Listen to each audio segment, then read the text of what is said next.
Well, we try to get people to avoid the triggers that cause them to have asthma. The hardest one's allergies. I mean, people, they get very attached to their dogs and cats, for example, and so it's hard to get rid of a dog or a cat. So we have to treat their allergies to get rid of their reactivity to the allergy that triggers their asthma. Can you just tell people to get the cat out of the bedroom so you won't wheeze at nighttime, or that doesn't work? Well, you first start with, let's get rid of the cat.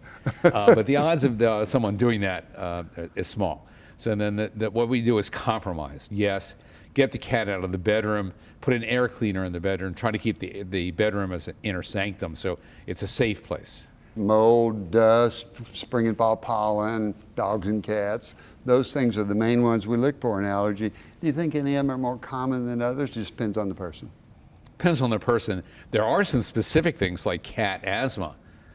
We see a certain class, usually it's a young woman, single. She has 1 or 2 or 3 cats. They sleep in bed with her. She's attached to them, breathes in a lot of cat pollen, cat dander, and she gets allergic to cats and develops asthma. It's a classic cat asthma story. Cat dander, hard to get out of a house? Well, when I said the name dander, actually that implies that it's skin, but in fact it's saliva. And yes, it's very hard. What happens is cats preen. They put saliva, for whatever reason, on their fur, and then it aerosolizes, dries and aerosolizes, and then dried saliva is a very tiny particle. It sticks to walls and furniture.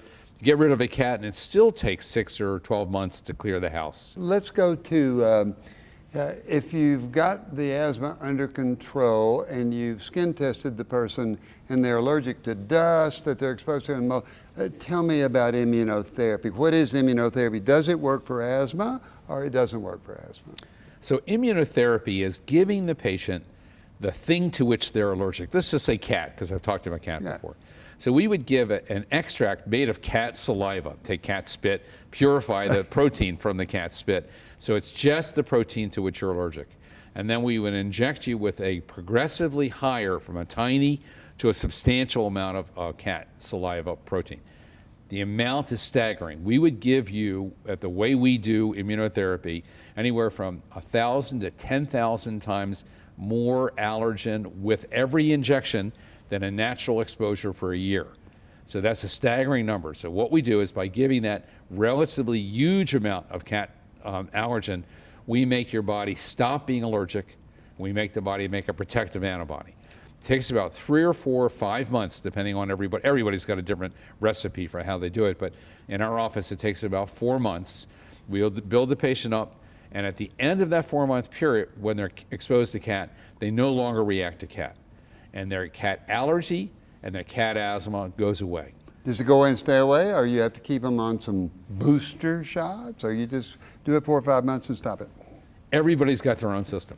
Good answer. Our system is a 5-year system. What we do is we get the patient under, mostly 9 out of every 10 people go, for example, on cat, would get better within 6 months to a year. And then what we do is we prolong the interval between shots and carry out the sequence of injections for about 5 years. In my office, my system, the cat patients are getting 6 shots a year for the last year, and most patients stay completely well. I'm then comfortable stopping the shots. They get a honeymoon period that can last anywhere from 5 to 10 years to the rest of their lives, and they never have reactions to cat. So the honeymoon period may be 10 years, or it may be their whole life. Well, if you're older, I mean, the odds are your allergies are going to get better anyhow as you get older, so that I can almost guarantee they'll have lifelong protection.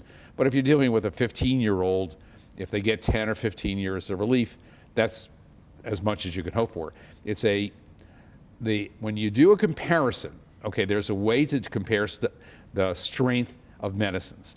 And when they've done this comparison called a meta-analysis, they've shown that immunotherapy is stronger than any other treatment for asthma. And so comparing immunotherapy to everything else that's ever been used for asthma, immunotherapy is the strongest and most effective treatment. And so we recommend it for allergic asthmatics. Very briefly, what immunotherapy works for what allergens do we know with asthma? Well, the first thing that people think about is anaphylaxis from stinging insects. No, but okay, it works for Anaphylaxis insects. for stinging insects, it's a 99% effective. Dust, mold, cat, dog, pollen. All Yes, those? yes. Yeah. All the allergens. The only one that I have to be a little bit equivocal on is mold. The studies in mold have not been as good as, but the pollen, cat, dog, dust is excellent.